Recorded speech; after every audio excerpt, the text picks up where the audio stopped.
तिचं आईच्या इथलं काहीतरी तिच्या अंगावर होतं पहिल्यापासून. अच्छा. हा, तर त्या लोकांनी काय त्यावेळी तिला काही सांगितलं नाही असं आहे की काय आहे, त्या बाईला काय होते ना. पण नंतर इथं आल्याच्या नंतर त्या बाईला ना अंगात आलं ना, संपूर्ण कपडे काढून घराच्या बाहेर पडायची ती. काय आता तो बिचारा वैतागला. 1-2 दिवस बघितला त्यांनी हे.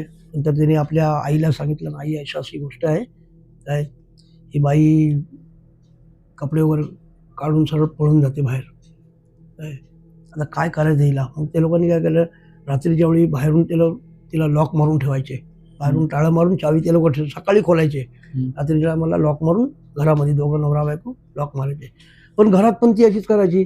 रात्रीची उठून बसायची, केस सुट्टी करून आरशासमोर काय काय एकदम चाळे करत बसायची काय. हे सगळा बिचारा तिचा नवरा बघायचा, पण त्याची हिंमत नाही व्हायची तिच्या